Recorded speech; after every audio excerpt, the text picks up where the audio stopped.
You gave no one a last farewell,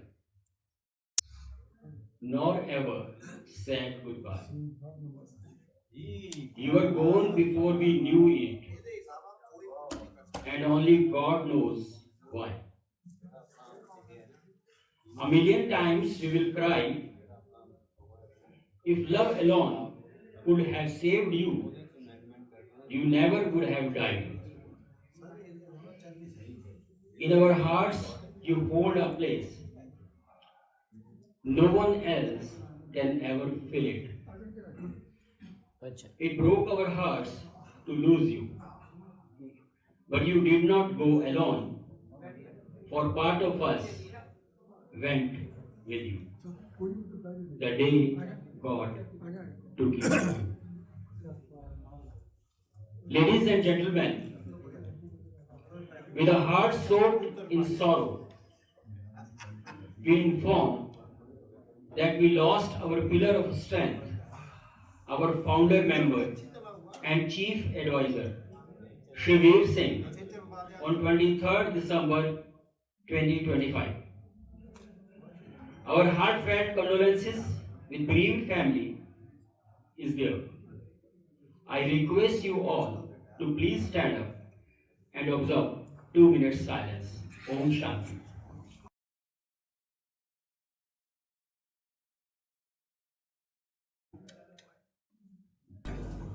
दोस्तों 2025 हमें बहुत कुछ सिखा कर गया है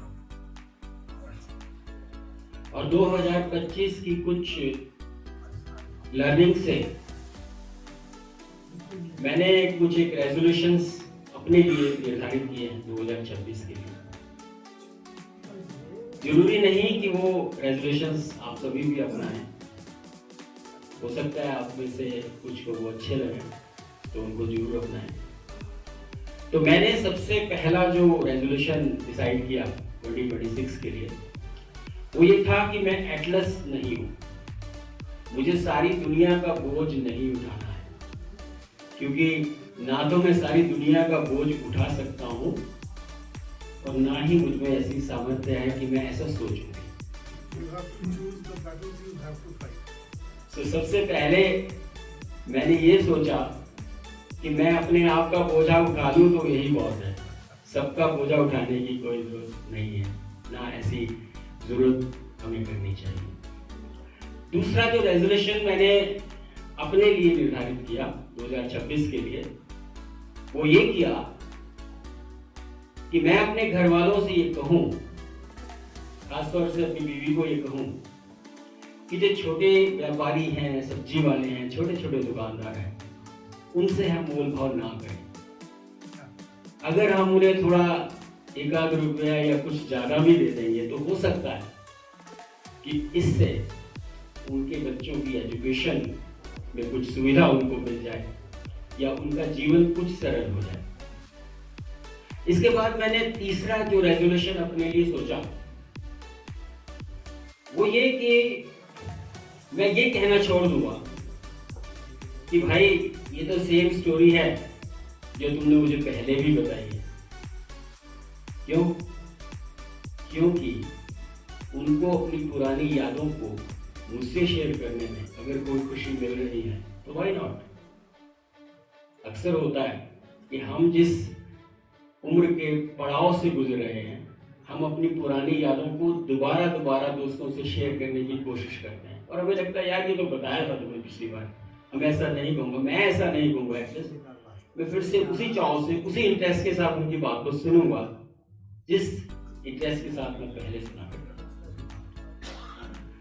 चौथा मैंने ये भी सोचा है कि ये जानते हुए भी कि सामने वाला गलत है, मैं कभी ये नहीं कहूंगा कि तुम गलत हो, क्योंकि ना तो उसको सुधारना मेरी जिम्मेवारी है और ना ही मेरे में ऐसी हिम्मत है कि मैं सामने वाले को सुधार सकूं। इससे अगला जो रेजोल्यूशन, हाँ, अगर उसने कोई अच्छी बात कही है तो दिल खोल के उसकी प्रशंसा करूंगा, उसकी तारीफ करूंगा तालियां बजाकर उसका हौसला बढ़ाऊंगा, क्योंकि इससे सामने वाले का तो मूड ठीक होगा ही होगा, मेरा अपना भी होगा। पांचवा जो रेजोल्यूशन मैंने सोचा वो ये सोचा कि जो लोग मुझे लगता है कि मेरी कदर नहीं जानते, उनसे मैं दूर रहने की कोशिश करूंगा। क्यों? क्योंकि शायद वो मेरी अहमियत नहीं जानते, लेकिन मैं अपनी अहमियत जानता हूं, इसलिए मैं उनसे दूर होने की कोशिश करूंगा। छठा जो रेजोल्यूशन मैंने सोचा वो ये सोचा कि मैं रैट रेस में नहीं पढ़ूंगा, क्योंकि मेरे पिताजी कहा करते थे rat race is only for the rats and I am not rat. तो किसी भी कंपटीशन में मैं नहीं पढ़ूंगा। फाइनली मैं ये सोचूंगा कि रिश्ते टूटने से अच्छा है कि हम अपने अहंकार, अपने अहम को छोड़ दें, बट रिश्तों को बचा के रखें, क्योंकि इतनी बड़ी दुनिया में रिश्ते बनने बहुत मुश्किल होते हैं। उनको संभालना, उनको सजोना, अपनी ईगो के कारण हम उनको ना तोड़ें, उनको संभाल के सजा कर संजो कर रखें, इससे जिंदगी सरल हो जाएगी। तो दोस्तों, very good morning ladies and gentleman. आज 2026 जनवरी 3 आप सभी को नववर्ष की बहुत बहुत हार्दिक बधाइयाँ। ईश्वर से ये कामना है कि हमारा ये टापवा का परिवार आगे बढ़ता रहे, हम इसी तरह से मिलते रहें और मिलने के साथ साथ अपने सुख और दुखों को शेयर करते रहें एक दूसरे के साथ मिलजुल कर चलें, क्योंकि वो रैट रेस वाला जमाना तो निकल गया, अब तो सिर्फ चलने का जमाना है। तो let's together walk into 2026 with full zeal and enthusiasm. Hope coming time and the time ahead is going to bless you all and me as well, so that we may remember this 2026 as a very good year of our life. तो चलिए शुरू करते हैं आज की meeting. आज की meeting को शुरू करने से पहले मैं आपको क्विकली रिवाइज कराता हूँ जो हमने लास्ट मीटिंग में किया। लास्ट मीटिंग में हमारे प्रेसिडेंट नहीं थे यहाँ पर, तो मीटिंग सुनी सी लगी। कुछ कोर्ट केसेस ने उनको ऐसा उलझा दिया कि पिछली बार वो आए नहीं हमारी मीटिंग में, लेकिन आज वो यहाँ हैं और आप सबको बड़ी जो है मुस्तैदी के साथ जो है कोर्ट, जितने भी कोर्ट केसेस हमारे चल रहे हैं उन सब के विषय में आप सबको बताएंगे। देखिए, कोर्ट केसेस से हमें कुछ मिलेगा या नहीं मिलेगा वो तो भविष्य के गर्भ में है, यू नेवर नो कि क्या हमें मिलने वाला है, क्या हमें नहीं मिलेगा। बट कोर्ट केसेस के बहाने टापवा का परिवार बढ़ गया। हमारे मेंबर्स बहुत सारे नए हमें मिल गए, जिनको हमें मिले हुए बरसों हो गए थे। किसी ना किसी बहाने से, चलो कोर्ट केस के बहाने ने, कोर्ट केस ने ही सब हमें एक बार फिर से एक दूसरे के साथ जोड़ दिया। और मुझे बड़ी खुशी होती है कि हम सभी इस ऑडिटोरियम में हर महीने की पहले शनिवार को इकट्ठा होते हैं और दुख सुख साझा करते हैं। तो पिछली मीटिंग में हमने बर्थडे सेलिब्रेशन किया। हमारे जितने भी हमारे साथी उस माह में, यानी कि दिसंबर के महीने में जिनका भी बर्थडे हो रहा था, हमने सबको प्राइजेस दिए, गिफ्ट दिए, और गिफ्ट से भी ज़्यादा हमने उन सबको बहुत बहुत शुभकामनाएं दी आने वाले समय के लिए, ताकि बार बार उनके बर्थडेज आएँ और टापवा में हम सेलिब्रेट करते रहें, केक कट करके और एंजॉय करते रहें। लास्ट मंथ में हेयरिंग एड के लिए जो है यहाँ पर एक कैंप आयोजित किया गया था।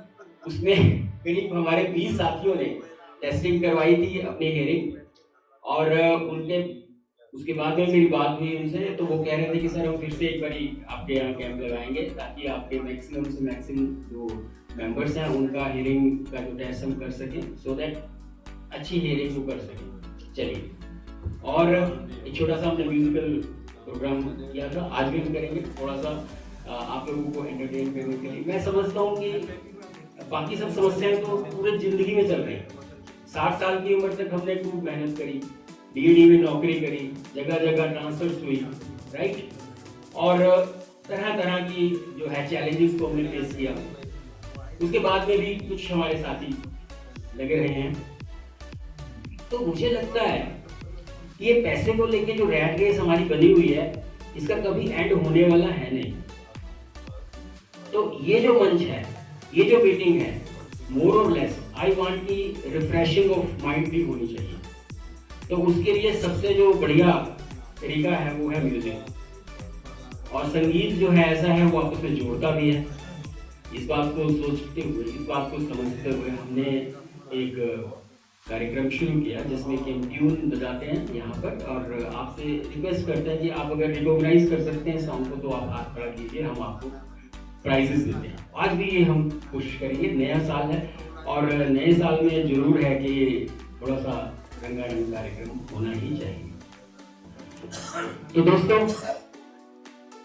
आप सभी की हार्दिक शुभकामनाएं डाकुआ के लिए हमेशा रहें, मैं ऐसे आप सबसे रिक्वेस्ट करता हूं।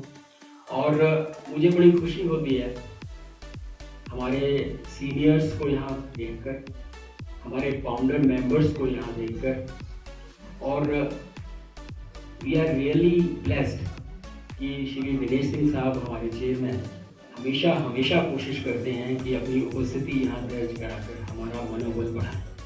तो मैं आप सबसे रिक्वेस्ट करता हूँ, जोरदार तालियां बजा के सर।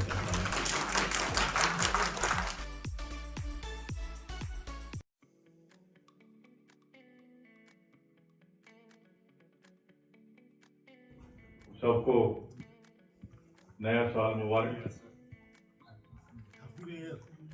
उम्मीद है आने वाला 2026 सबके लिए मंगलमय हो, सबकी मनोकामना पूरी हो, सबको तंदुरुस्ती, अच्छी सेहत, बाल बच्चे सबके खुश रहे, सेटल रहे, किसी तरफ से कोई माँ दुखा का चेत भागो के दुखों का नामो निशान तक ना रहे।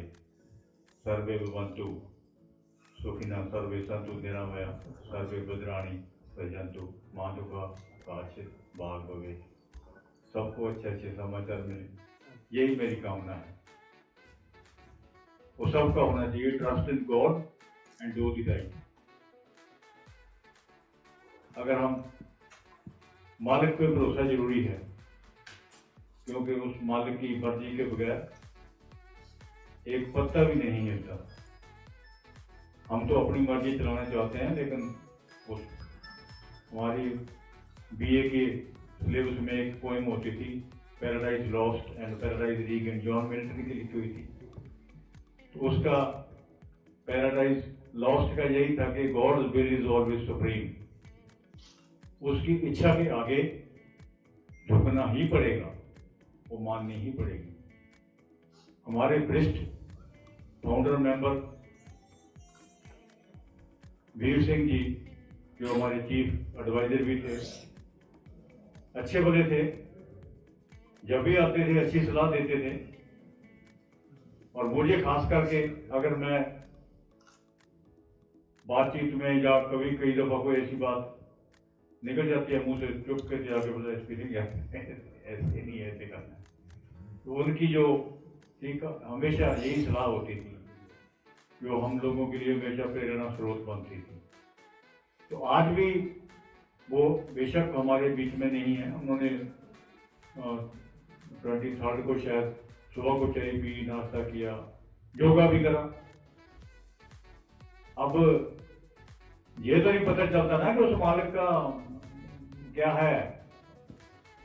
हम तो चाहते हैं कि और जिए। और ये भी एक सच्चाई है कि भाई वीर सिंह जी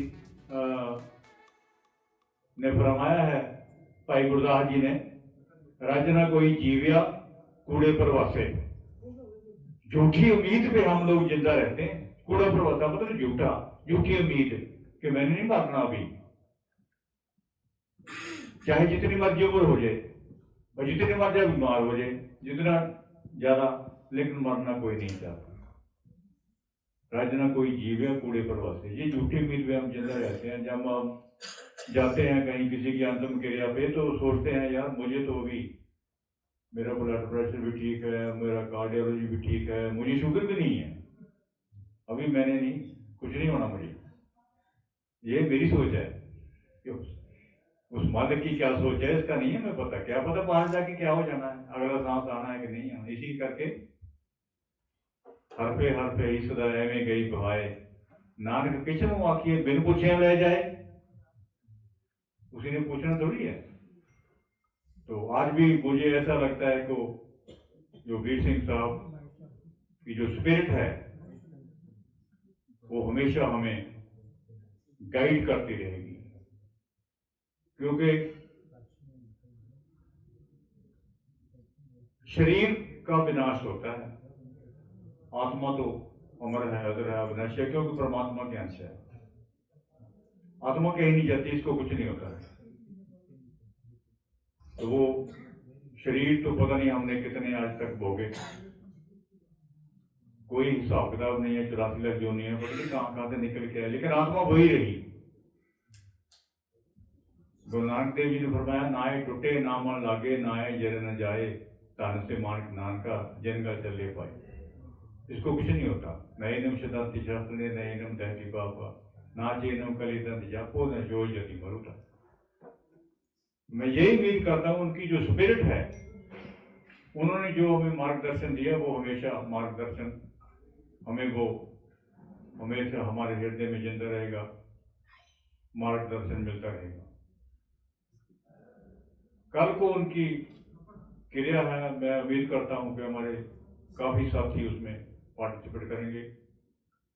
उनको अंतिम श्रद्धांजलि देने के लिए सेक्टर 9 के मेरा कल उन्होंने डाल दिया है, शिव मंदिर है सेक्टर 9 पंचकूला में, वहां उनका है।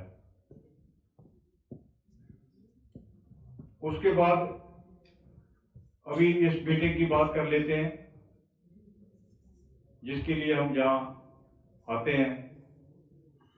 ये भी जरूरी है, आना चाहिए मीटिंग में, क्योंकि यहाँ हेल्थ टॉक भी होती है। आज हेल्थ टॉक नहीं है क्योंकि हमारे पास न्यू ईयर का प्रोग्राम था, हमने सोचा चलो इस दफा रहने दो, तो हम थोड़ा मनोरंजन कर लेंगे। मीटिंग में आना चाहिए, हम अपने पुराने साथियों को मिलते हैं। आज हमारे दिल्ली से सतपाल माला जी आए हुए हैं, बड़े पुराने, 1985 में मिले थे हम कभी, स्टोर ऑर्डर सेक्शन में हम दोनों एसओ थे। तो उसके बाद फोन पे तो मुलाकात होती रहती है, बातचीत भी होती रहती है। तो वो डॉक्टर साहब ने बताया था कि अगर हम मीटिंग में आते रहे, मिलते जुलते रहे, तो इससे भी शुगर का लेवल डाउन होता है शुगर कंट्रोल में रहती है। मेरा तो वैसे शुगर डाउन हो गई, उसकी वजह अलग है, वो परमात्मा की इच्छा है। आप लोगों की दुआ से बीमारी तो ठीक होगी, कैंसर से निजात पाना कोई आसान काम नहीं है। उसके इफेक्ट्स तो रहते हैं, कीमोथेरेपी के इफेक्ट्स हैं, रेडिएशन के इफेक्ट्स हैं। तो मेरा तो यही रेजोल्यूशन है, trust in God and do the right. जब तक बॉडी है तब तक अपने आप को बिजी रखो, काम करते रहो, लोगों के लिए, अपने लिए भी और लोगों के लिए भी। तो मैंने, हमारे जो कोर्ट केस चल रहे हैं, मुझे बड़ी निराशा हुई। जो हमारा सीनियर टाइम स्केल का केस चल रहा था, हमें 2 दफा इसी के एक्ट ने लिबर्टी दी हुई थी कि when favourable circumstances comes you can reopen the case. लेकिन वही जज जिसने 2 दफा जो हमें लिबर्टी दी, जब फेवरेबल सर्कमस्टांसेस आए उसके बाद हमारा केस रिजेक्ट कर दिया, हमारे अगेंस्ट डिसीजन दे दिया। तो खैर निराश नहीं होना, उसके लिए हमने हाई कोर्ट में लगाएंगे। अभी जनवरी में उसकी हम हाई कोर्ट में अपील दायर करेंगे। हमारा केस बड़ा स्ट्रॉन्ग है, क्योंकि वो 3 दफा वो सुप्रीम कोर्ट से हमारी फेवर में, एम्प्लॉयज की फेवर में डिसीजन हो चुका है, लेकिन इस कैट ने उसको देखा नहीं, इग्नोर कर दिया। तो अगर यही डिसीजन देना था तो 10 साल पहले भी दिया जा सकता था, 2013 में दे देते, 2016 में दे देते, तो 10 साल वेट करवाने की क्या जरूरत थी। ये पता नहीं उनके दिमाग में क्या है। एडमिनिस्ट्रेटिव मेंबर हैं, उनके दिमाग में ये चीजें घुसी रहती हैं कि एम्प्लॉइज के जो खिलाफ होते हैं ना, वो खिलाफ ही होते हैं, वो फेवर में बहुत कम जाते हैं। ऐसे बंदे को नहीं लगाना चाहिए कैट में। कैट बनाई इसलिए है, एम्प्लॉय कोर्ट में क्यों जाएगा? किसी का कोई दिमाग खराब थोड़ी है पैसे खर्चने हैं फालतू में। जब किसी को कष्ट होता है तभी कोर्ट का रुख करते हैं एम्प्लॉइज, और जज भी इस बात को जानते हैं कि फिजूल में कोई नहीं आता, तकलीफ होती है, हरासमेंट है, इसलिए हमारे पास आए हैं। तो कोई बात नहीं, हम जाएंगे हाई कोर्ट में, लगाएंगे। दूसरा हमारा एरियर ऑफ पे फिक्सेशन का था, जो हमारी फेवर में कैट ने दिया था, तो उसको 2 महीने का टाइम दिया था। तो जैसे ही हम कंटेम्प्ट ऑफ कोर्ट लगाने के लिए पहुंचे तो वहां उनकी एप्लीकेशन लगी हुई थी डिपार्टमेंट की कि हमें 4 महीने का टाइम दे दो, क्योंकि हमारे डिपार्टमेंट चलने में टाइम लग जाता है। तो फिर हमने कंटेम्प्ट तो क्या लगानी थी, फिर ऐसे में जब उनकी एप्लीकेशन फाइल होगी फिर कंटेम्प्ट नहीं लगती। तो उनको 2 महीने का टाइम दे दिया है कि आप कंप्लायंस रिपोर्ट फाइल करो। मार्च की 3 तारीख दी हुई है, तो मार्च की 3 तारीख तक या तो उन्हें कंप्लायंस रिपोर्ट फाइल करनी है, या हाई कोर्ट में जाके अपील दायर करेंगे कैट के खिलाफ। हाई कोर्ट में वो जा नहीं सकते क्योंकि हमने कैपिटल लगा रखी है, जाएंगे तो वहां उसी दिन हमें भी सुनना पड़ेगा, और रिव्यू पिटीशन ऑलरेडी डिसमिस हो चुकी है। तो ये केस हमारी फेवर में काफी हद तक है। तो शायद मिनिस्ट्री में चल भी रहा है, डीओटी वालों ने रिप्रेजेंट किया था कि हमें भी दो, लेकिन वो लिटिगेंट्स नहीं थे, कोई कोर्ट का डिसीजन नहीं था, वैसे ही एप्लीकेशन दे दी थी। तो ministry of finance, department of expenditure ने ये जवाब दे दिया कि आप लोग लिटिगेंट्स नहीं है, इसलिए ये तो लिटिगेंट्स पे ही एप्लीकेबल है। तो लिटिगेंट तो इस केस में हम भी बन गए। अब इस केस में हम लिटिगेंट्स हैं, हमें ये नहीं कोई भी कह सकता है आप लिटिगेंट नहीं है, हम लिटिगेंट्स हैं और उम्मीद करते हैं कि हमारी फेवर में ही आएगा। नहीं आता है तो फिर हाई कोर्ट है, उसके लिए हमारी कंटेम्प्ट तैयार रहेगी। अब हमने 6 तारीख, 4 जनवरी और 4 मार्च और 3 मार्च आने नहीं देनी, उससे पहले हमारी कंटेम्प्ट तैयार होगी, वो लगा देनी है हमने। सीनियर टाइम स्केल के केस में तो हम मार खा गए, क्योंकि डिपार्टमेंट वाले सोचते रहते हैं। इलाहाबाद में क्या हुआ था कि सीनियर टाइम स्केल में इंप्लीमेंटेशन की टाइम ले लिया, इलाहाबाद वालों ने अपनी कैबिनेट लगा रखी थी, लेकिन रिवाइव करना भूल गए।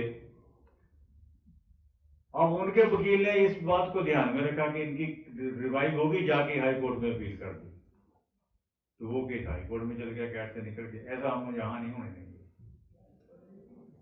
मैंने ये हमारा नोशन इंक्रीमेंट का केस है, उसका भी हमने जवाब फाइल करना है, दे देंगे। जो एक तो वो था ना, जो 3 जून और 1 जनवरी को रिटायर हुए, उनके साल पूरा कर लिया था, उनको नहीं मिले। दूसरा ये है जिनका रूल ये कहता है कि जो जिसने 6 मंथ एंड अबव सर्विस कर ली उसको इंक्रीमेंट मिलनी है। उस केस में एक जजमेंट हमारी फेवर में है हाई कोर्ट से, लेकिन उसके बाद जो जजमेंट आई वो हमारे खिलाफ भी आई, तो उसमें भी पता नहीं क्या होगा, लेट अस सी। जैसे ये सीनियर टाइम स्केल के केस में कुछ एप्लीकेंट्स बड़े इम्पेशेंट हो जाते हैं, यार पता नहीं क्या हो गया, डिसीजन नहीं आ रहा, अब तो हैदराबाद वालों को मिल गया, हमें भी मिलना चाहिए। तो मेरा यही था, भाई थोड़ी पेशेंस रखो, हमारे खिलाफ नेगेटिव जजमेंट्स भी हैं एसटीएस के केस में, कहीं वो ना कंसिडर कर लें और वही बात होगी हमारे खिलाफ जो जजमेंट थी वो कंसिडर करके हमारे खिलाफ फैसला दे दिया। हालांकि ये है कि अगर यही फैसला देना था तो हमें लिबर्टी देने की जरूरत नहीं थी, फिर तो ये तो 10 साल पहले भी हो सकता था। तो अब इसको हम फाइट करेंगे। इसलिए कोर्ट का जो है, जब हम कोर्ट में चल के फिर बैठ जाओ आराम से, पेशेंस रखो। तो मैं यही कहता था, मैं कहा नहीं, तो डीसी गुप्ता जी भी कह रहे थे नहीं नहीं अब तो गवर्नमेंट को देना पड़ेगा। मैं गुप्ता जी कर दो, आप ऐसे नहीं दे सकते, दे दें वो अलग बात है, वो गवर्नमेंट की मर्जी है, वो दे दें, लेकिन हम उनको फोर्स नहीं कर सकते। कैट में जाएंगे, कोर्ट के ऑर्डर के अगेंस्ट वो जा नहीं सकते। तो इसलिए जो हमने कैट में कर दिया, कोर्ट में चल गया, तो उसको फिर थोड़ा सा धैर्य रखो। मेरे तो अपने 2-3 केस तो मेरे खुद पर्सनल थे, एक मेरी वाइफ का भी हाई कोर्ट में चल रहा है। हम तो लड़के लेंगे, लड़ते रहो, तो देखेंगे कब तक है। अगर मिलने हुए तो इस जीवन में अगर वो पैसे मिलने हैं तो मिल जाएंगे। पे कमीशन के लिए इन्होंने टर्म्स ऑफ रेफरेंस करी थी, उसमें पेंशनर का कोई जिक्र नहीं था, और जिक्र करा भी तो इस तरीके से करा। हमारे नए मेंबर नरेंद्र जी आ गए हैं, बड़े एक्टिव मेंबर हैं, इनकी सेवाएं हम लेंगे अपनी एसोसिएशन में, इनका भी स्वागत है। तो वो गोलमोल सा था, अनफाउंडेड कॉस्ट, पता नहीं क्या यार, फाउंडेड कहां से आ गया यार। हमारी डेफर्ड वेज है पेंशन जो है, इट इज डेफर्ड वेज। तो डेफर्ड वेज तो जो आपने 33 साल सर्विस करी, हर महीने उसकी वेज डेफर्ड होती रही, एक पोर्शन सेट साइड किया होता, कितने करोड़ों रुपया, हजारों लाखों करोड़ रुपया, उनके 10 लाख करोड़ बता रहा था एक एसोसिएशन हमारी, इतना पैसा बढ़ा हुआ है, इसको कैसे तुम कह रहे हो अनफाइनेंस कॉस्ट है। तो उनकी इंटेंशन ये थी कि जो 1/1/2026 के बाद रिटायर होंगे, जो पेंशनर हैं जो पहले रिटायर हो गए, उनको हमने 1/1/2026 से जो पहले रिटायर हो गए उनको हमने पे कमीशन का बेनिफिट नहीं देना। इंटेंशन यही है, लेकिन कुछ प्रेशर भी होता है। ये होने के बाद इतना प्रेशर गया, हर यूनियन ने रिप्रेजेंटेशन लगा दी कि ये तो आप गलत कर रहे हो। जब उन्होंने वैलिडेशन ऑफ पेंशन रूल निकाला था 1972 को, पीछे से अमेंड कर दिया। उनकी इंटेंशन यही थी, जो DS नाकरा साहब हमारे थे, फाइनेंशियल एडवाइजर, रिटायर हुए थे, उनके केस में क्लियर दे रखा है कि भाई ये बहाना नहीं चलेगा कि हमारे पास पैसे नहीं है, ऐसा बहाना नहीं लगा सकते, कोई राइट नहीं है ये आप उसको खत्म कर दो। ये पेंशन उनका लीगल राइट है, ये तुम उनको कोई खैरात नहीं दे रहे हो, ये देना पड़ेगा। तो इसके लिए वो टर्म्स ऑफ रेफरेंस में मैंने भी डफवा की ओर से ये 3/12/2025 को लेटर डाला कि ये गलत है। 1/1/2026 तक जो पेंशन है उनको ये मिलना है। ये आपने वैलिडेशन ऑफ पेंशन निकाल लिया, टर्म्स ऑफ रेफरेंस में जिक्र नहीं करना, ये गलत है। जैसे हमने लिखा, फिर CCGP वालों ने भी लिखा, उसका भी खैर मैंने ही लिखा था, वो इसी को हमने उनके पैर पे लेकर साइन करके भेज दिया। बाकी भी यूनियन थी, बाग पेंशन समाज ने लिखा। इतना जब प्रेशर पड़ गया एकदम, तो गवर्नमेंट ने जो सेक्रेटरीज के साथ पहले स्कोबा की मीटिंग हुई थी, उसमें जो सेक्रेटरी था उसने एडमिट तो कर लिया था कि मिलेगा, लेकिन लिख के नहीं दिया था कि करेंगे। लिख के सिर्फ पार्लियामेंट में जब क्वेश्चन हुआ, तो अभी रिसेंटली लोकसभा में कि राज्यसभा में एडमिट करा है लिखे कि नहीं, इनको हम देंगे। तो ये पॉइंट था। दूसरा पॉइंट हमने दिया था कि आप जो टर्म्स ऑफ रेफरेंस है, इसमें कहीं भी ये लिखा नहीं हुआ, थोड़ी देर बातें बंद कर लो, अटेंशन डाइवर्ट होती है प्लीज, टूट जाती है थ्रेड ऑफ थॉट। दूसरा पॉइंट ये था कि इसका जो डेट ऑफ इफेक्ट कब से है, 1/1/26 से है या कोई और डेट है? 1/1/26 से हो रहा है अब तक। तो कन्वेंशन यही है कि जो भी पे कमीशन की रिपोर्ट आई 1/1/2026 से, उसको 1/1/2006, फिर 96, 6, 16, अब 26, इसको लिखो। तो ये अभी इसके बारे में गवर्नमेंट ने कुछ नहीं बताया। ये पे कमीशन के को डाला हुआ कि तो पे कमीशन सोचेगा जी कि कब से देना है। तीसरा पॉइंट था कि इंटरिम रिलीफ दिया जाए। पे कमीशन की रिपोर्ट तो पता नहीं कब तक आनी है, तो जब तक रिपोर्ट नहीं आई pending publication of that report और पेंडिंग इम्प्लीमेंटेशन हमें इंटरिम रिपोर्ट 20% हमने बोला था कि ये दो, ये कन्वेंशन है। तीसरा पार्ट था restoration of commuted pension after 12 year. इसके लिए हमने कोर्ट में भी केस लगाए थे, 2 केस लगाए, हमारी फेवर में हो गया, लेकिन गवर्नमेंट का यही जवाब आया कि नहीं, जबकि हाई कोर्ट पंजाब ने डिसीजन दिया था कि एक कमेटी गठित की जाए, उसमें जितने भी एसोसिएशन के रेप हैं उनको बुलाया जाए, उनकी बात सुनी जाए, अपनी बात रखी जाए। ये कमेटी नहीं करी, लेकिन पे कमीशन को बोल दिया कि तुम देखो। Good morning, everybody. Sat Sri Akal, Namaskar.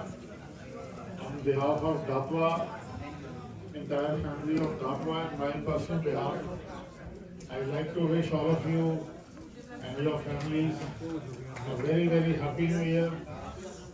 May 2026 fulfill all your dreams, desires of your families, and not only should it be a very wonderful, prosperous, and joyful year, it should also be a very healthy year, which is most important for everybody, especially in our age group. Secondly, जो हमारे president साहब थे, उन्होंने आपको अवगत कराया बड़े लंबे चौड़े जो हमारे केसेस चल रहे हैं कोर्ट में। कोर्ट केसेस के बारे में मैं सिर्फ यही कहूँगा कि sometimes you have to wonder कि what is the root cause of all such litigation which is going on in the government. आप सुप्रीम कोर्ट जाएं, हाई कोर्ट जाएं, तो मेजॉरिटी जो होती है litigation is against the government.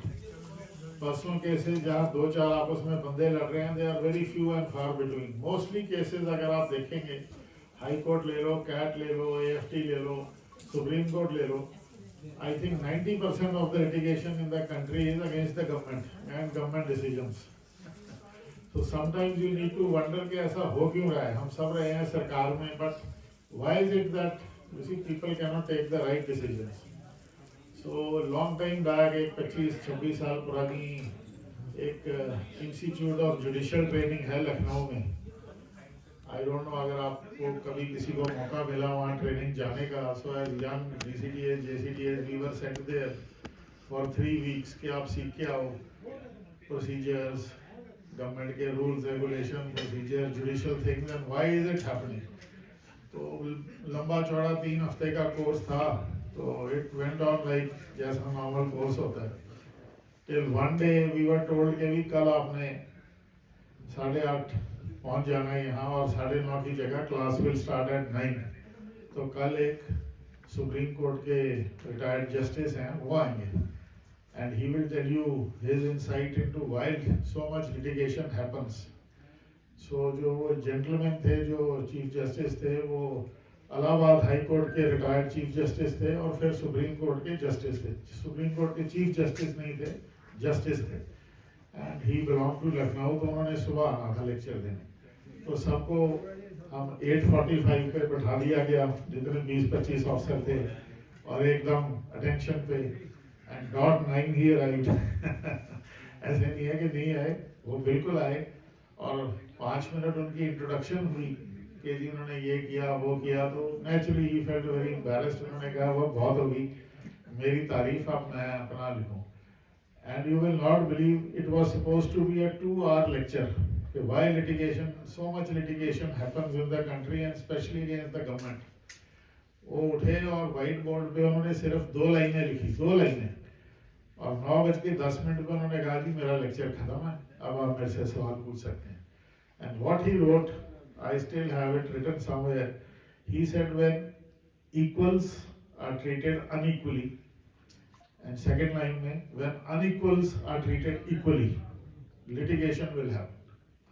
So that is the root cause. जड़ जो है वो यही है, 2 लाइनें, when equals are treated unequally and unequals are treated equally. तो अगर कोई 1-1-26 से पहले रिटायर हुआ है सेम पोस्ट से, और 1-1-26 के बाद रिटायर हो रहा है, तो सेम है।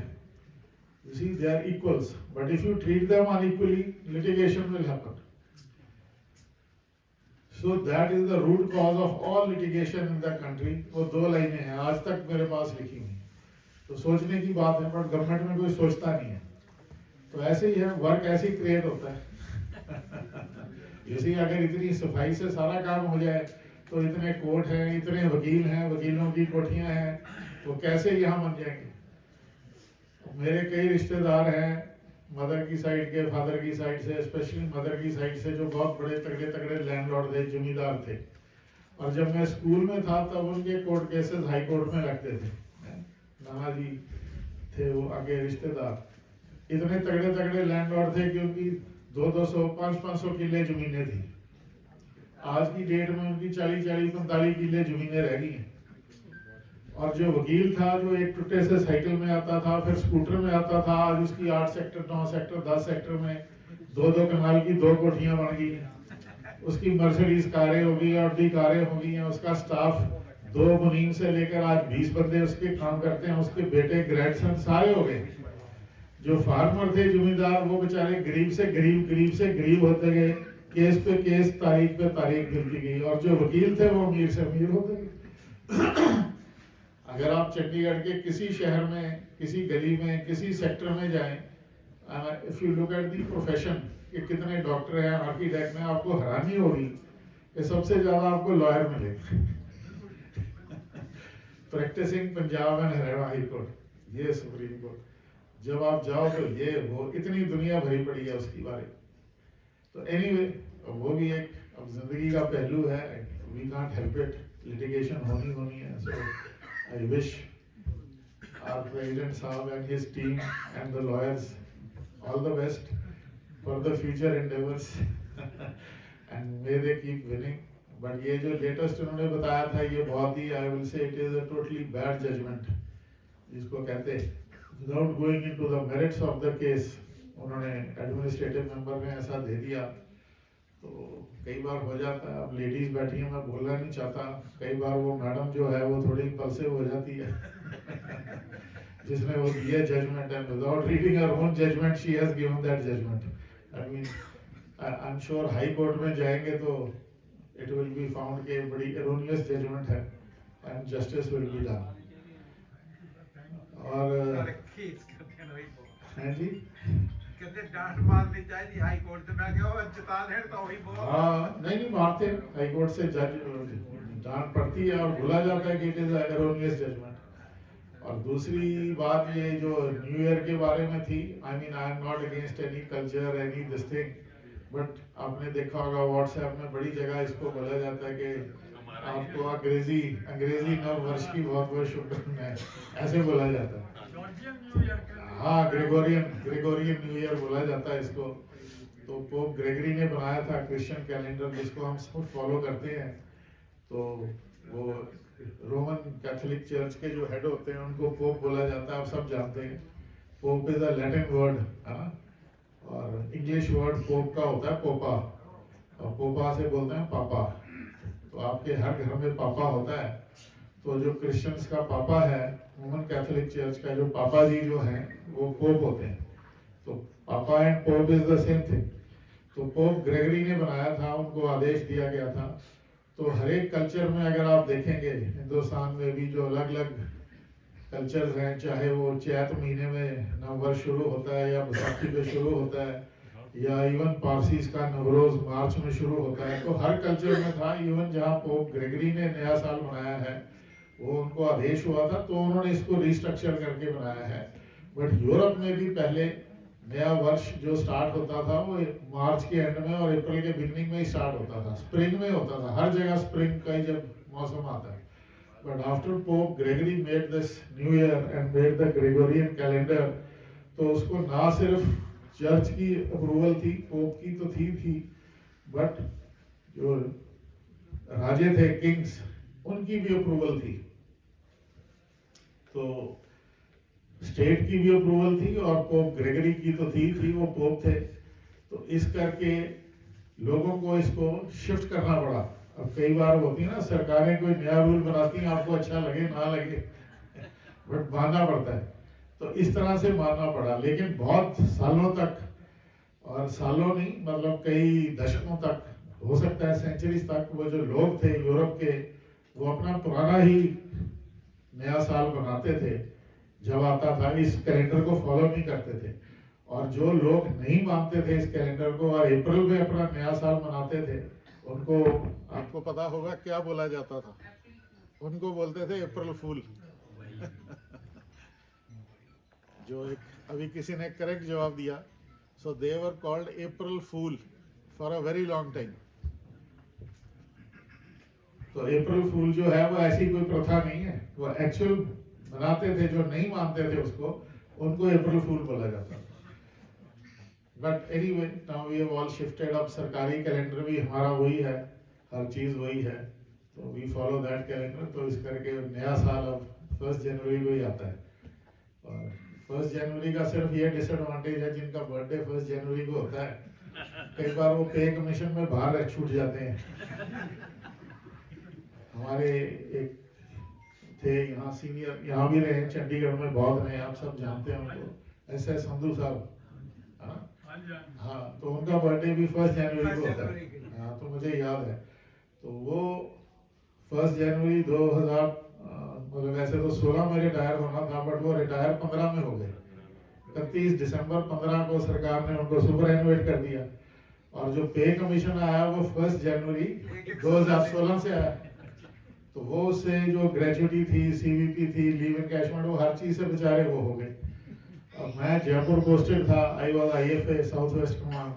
तो जो आर्मी कमांडर थे वहाँ, उनका बर्थडे 2 जनवरी था, 2 जनवरी। तो वो एक दिन, अब जनवरी में उनका बर्थडे, वहाँ भी आर्मी कमांडर का बर्थडे तो छोटा मोटा था नहीं, बड़ा ह्यूज सा केक आया, तलवार आई, तलवार से काटा, तालियां तालियां बजी। तो उन्होंने मुझे बोला, मैं IFA था, IFA को तो कोई भी काम बोल सकता है आर्मी कमांडर। उसने बोला, दिनेश मेरा ना वो रिटायरमेंट बेनिफिट्स क्या क्या मिलेगा मुझे। मैंने फटाफट दफ्तर जाके कागज पे टाइप करके फटाफट के CVP इतना मिलेगा सर, ग्रेजुटी इतनी होगी, लीव इनकैशमेंट इतनी, आपका DSOP फंड तो मुझे पता नहीं वो ऐड कर लो, इंश्योरेंस इतनी, फलाना ढींगना, जो कर रहे थे। तो संधू साहब से भी बात हुई, उनको कॉन्ग्रेचुलेट किया। तो कैन यू इमेजिन, एक आदमी 1 जनवरी बर्थडे, एक आदमी 2 जनवरी बर्थडे, दोनों की, वो आर्मी कमांडर भी अब HAG प्लस में और एडिशनल CG HAG प्लस में, दोनों की पेंशनरी बेनिफिट्स में difference was almost 65 to 70 lakhs। तकरीबन 70 लाख का फर्क पड़ गया एक दिन की। तो आर्मी कमांडर भी पंजाबी थे, जमुसानी। तो मैंने उनको बताया, मैं कहा सर एक दिन के फर्क थे, आपको 70 लाख का बेनिफिट हो गया। कहते यार अच्छा कमाल है, जेडी गल 60 साल पहला हुई तो इतना फर्क पड़ गया।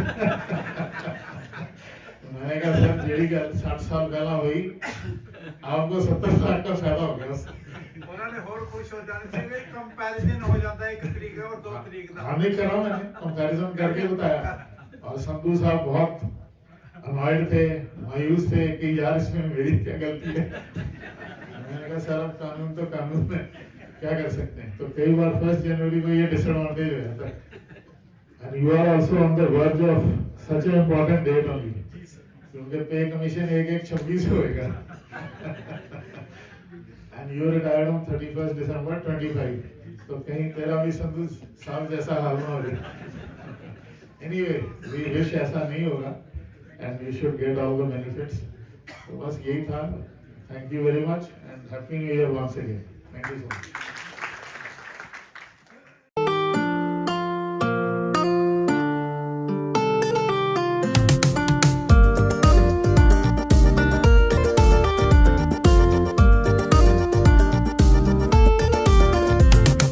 हम भी अगर बच्चे होते, हम भी अगर बच्चे होते, नाम हमारा होता डोडो पुट्टू, खाने को मिलते लड्डू, और दुनिया कहती हैप्पी बर्थडे टू यू।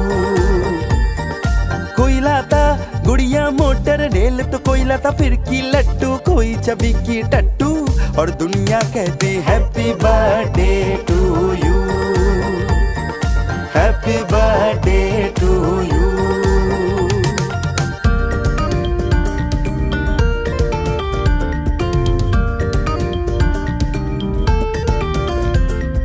कितनी प्यारी होती है ये भोली सी उम्र, ना नौकरी की चिंता, ना रोटी की फिक्र।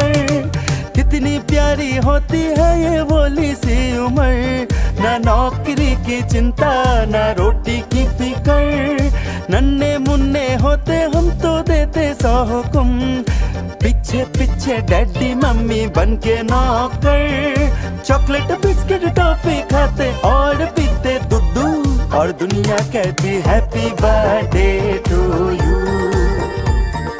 हम भी अगर बच्चे होते, हम भी अगर बच्चे होते, नाम हमारा होता बिन्नी पुट्टू, खाने को मिलते हैं लड्डू, और दुनिया कहती happy birthday to you, happy birthday to you. यहाँ पे हम डॉक्टर से बुलाते हैं, उनको हम सुनते हैं, लेकिन हफ्ते के बाद 2 हफ्ते के बाद ऑलमोस्ट हम भूल जाते हैं। जो कंसर्न लोग होते हैं जिनको प्रॉब्लम होती है वही इसको याद रखते हैं, बाकी वो किसी के काम का नहीं आता है, लेकिन सभी ध्यान से सुनते हैं, उसके लिए हम स्पेशली यहाँ पे आते हैं। लेकिन ये जो फील्ड है कि हमारा डेली लाइफ में हम इसको हमारा काफ़ी एप्लीकेबल है, और मेरे ख्याल में जो पढ़े लिखे लोग जितने भी हम जो शामिल हैं उनमें शामिल हैं। हम सब लोग क्या कर रहे हैं कि हम सेल्फ हेल्प बुक्स पढ़ते हैं, जैसे बचपन में हम सुना था भाई how to make friends type की, बड़े हो गए फिर हमने 48 लॉज ऑफ पावर, 25 मिस्टेक्स इस टाइप की बुक्स पढ़ते हैं। अब रिसेंटली नई बुक आ गई है एक, जैसे तो सराउंडेड बाय इडियट्स, जितनी बुक्स आ रही हैं इस किस्म की सब साइकोलॉजी के बेस करती हैं। हम बड़े शौक से पढ़ते हैं, क्योंकि ये बुक क्या कर रही है कि किसी साइकोलॉजी के एक एस्पेक्ट को लेके उसको थोड़ा सा उसकी बाकी खाल उतारती हैं और कुछ बुक्स को लिख देती हैं, तो आप लोगों के लिए वो काफ़ी बोरिंग टाइप की होती है। लेकिन यही बुक्स अगर हम या इसका हम शॉर्ट फॉर्म अगर हम उसको ये सुने, लेकिन उसके बाद कि पहले हम साइकोलॉजी के बारे में कुछ जानते हैं, कुछ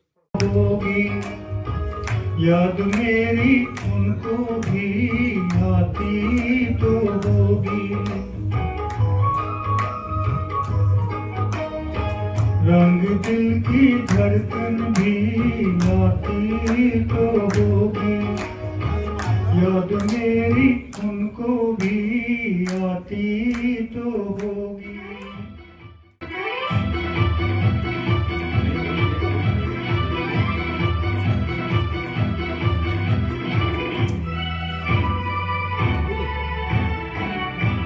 तुम्हें पाके हमने जहाँ पा लिया है, तुम्हें पाके हमने जहाँ पा लिया है, ज़मीं को ज़मीन आसमान पा लिया है, तुम्हें पाके हमने जहाँ पा लिया है, तुम्हें पाके हमने। ज़माने के गम प्यार में जल गए हैं, ज़माने के गम प्यार में जल गए हैं, उम्मीदों के लाखों दिए जल गए हैं, उम्मीदों के जल गए हैं, कि जब से तुम्हें मेहरबान पा लिया है, तुम्हें पाके हमने जहाँ पा लिया है, तुम्हें पाके हमने।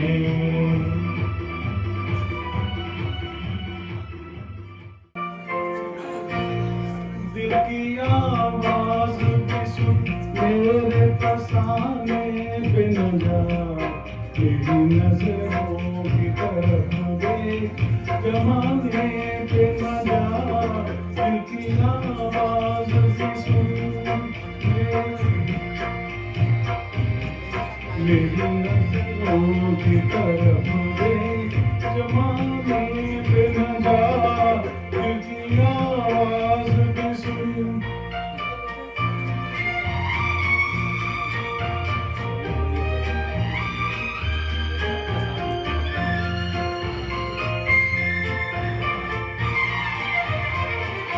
एक नजर देख ले,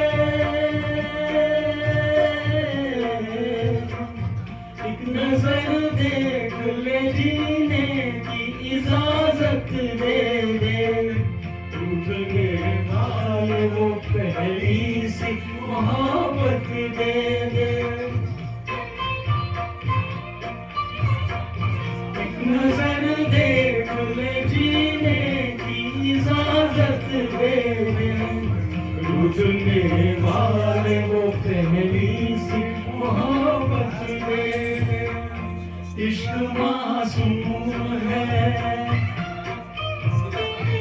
इश्क मासूम है, इल्जाम लगाने पे न जा, मेरी नजरों की तरफ देख, जमाने पे न जा, दिल की आवाज भी सुन।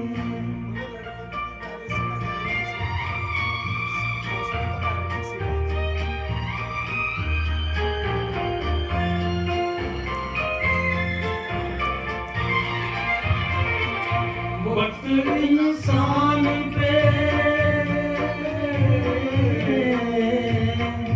वक्त इंसान पे ऐसा भी कभी आता है, राह में छोड़ के साया भी चला जाता है,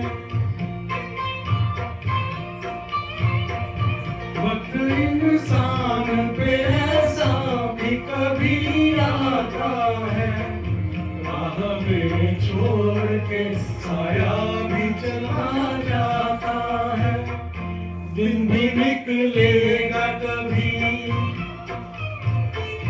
दिन भी निकलेगा कभी, रात के आने पे न जा, मेरी नजरों की तरफ देख, जमाने पे न जा, दिल की आवाज भी सुन।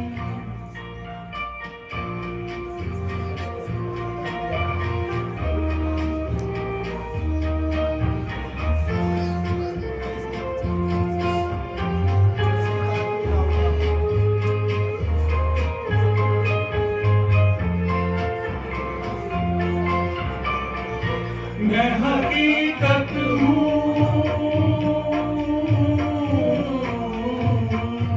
मैं हकीकत हूँ, ये एक रोज दिखाऊंगा तुझे, बेगुनाही पे मोहब्बत की रुलाऊंगा तुझे,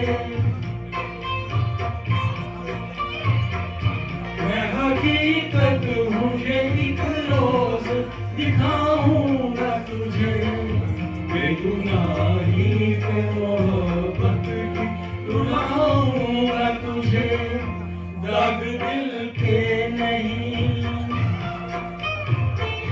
दाग दिल के नहीं, मिलते हैं मिटाने पे न जा, मेरी नजरों की तरफ देख, जमाने पे न जा, दिल की आवाज भी सुन, मेरे फसाने पे न जा, मेरी नजरों की तरफ देख, जमाने पे न जा, दिल की आवाज भी सुन।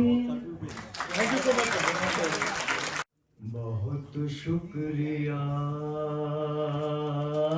बड़ी मेहरबानी, मेरी जिंदगी में हुजूर आप आए, कदम चूम लूं या के आंखें बिछा दूं, करूं क्या ये मेरी समझ में ना आए, बहुत शुक्रिया। करूं पेश तुमको नजराना दिल का, नजराना दिल का, के बन जाए कोई अफसाना दिल का, के बन जाए कोई अफसाना दिल का, खुदा जाने ऐसी सुहानी घड़ी फिर, खुदा जाने ऐसी सुहानी घड़ी फिर मेरी जिंदगी में पलट के ना आए, बहुत शुक्रिया। खुशी तो बहुत है मगर ये भी गम है, मगर ये भी गम है कि ये साथ अपना कदम दो कदम है, मगर ये मुसाफिर दुआ मांगता है, मगर ये मुसाफिर दुआ मांगता है। खुदा आपसे फिर किसी दिन मिलाए, बहुत शुक्रिया, बड़ी मेहरबानी मेरी जिंदगी में हुजूर आप आए, बहुत शुक्रिया। नजर जरा महक तो ले, निशान गल तो ले जरा,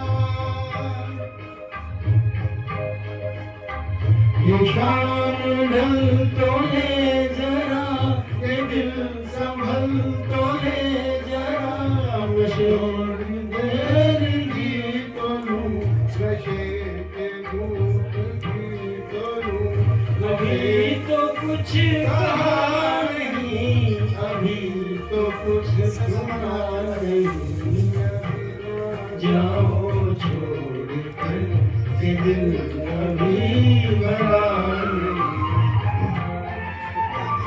सितारे झिलमिलाते,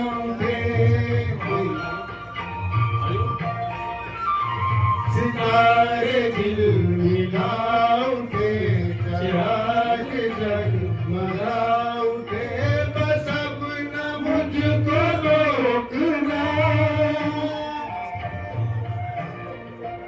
बस अब न मुझको रोकना, न बढ़ के हाथ रोकना, अगर मैं रुक गई कभी तो जा न पाऊंगी कभी, यही कहोगे तुम सदा के दिल अभी नहीं बड़ा, जो खत्म हो किसी जगह, ये ऐसी ज़रा नहीं, अभी ना जाओ छोड़ कर के दिल अभी बड़ा नहीं, अभी ना जाओ छोड़ कर के दिल अभी बड़ा नहीं।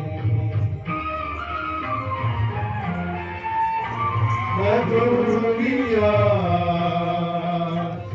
अधूरिया छोड़ कर, अधूरी प्यास छोड़ कर, रोज यूं ही जाओगी तो किस तरह निभाओगी कि जिंदगी की राह में, जहाँ की चाह में कई मकाम आएंगे जो हमको आजमाएंगे, बुरा ना मानो बात का, ये प्यार है बुरा नहीं, हाँ यही कहोगे तुम सदा के दिल अभी भरा नहीं, दिल अभी भरा नहीं, नहीं नहीं नहीं नहीं। कहते हैं जिंदगी का एक और वर्ष कम हो चला, जिंदगी का एक और वर्ष कम हो चला, कुछ पुरानी यादें पीछे छोड़ चला, जिंदगी का एक और वर्ष कम हो चला, कुछ पुरानी यादें पीछे छोड़ चला, कुछ ख्वाहिशें दिल में रह जाती हैं, कुछ ख्वाहिशें दिल में रह जाती हैं, कुछ बिन मांगे मिल जाती हैं, कुछ छोड़कर चले गए, कुछ छोड़कर चले गए, कुछ नए जुड़ेंगे इस सफर में, कुछ मुझसे बहुत खफा हैं, कुछ मुझसे बहुत खफा हैं, कुछ मुझसे बहुत खुश हैं, कुछ मुझसे मिलके भूल गए, कुछ मुझे आज भी याद करते हैं, कुछ शायद अनजान हैं, कुछ शायद अनजान हैं, कुछ बहुत परेशान हैं, कुछ को मेरा इंतजार है, कुछ को मेरा इंतजार है, मुझे इंतजार है, कुछ सही है, कुछ गलत भी है, कुछ सही है, कुछ गलत भी है, कोई गलती हो तो माफ कीजिए और कुछ अच्छा लगे तो याद कीजिए। अच्छे कर्म करो मगर जिक्र ना करो, अच्छे कर्म करो मगर जिक्र ना करो, मैंने को छोड़ो, रब का शुक्र करो और फिक्र ना करो। Thank you.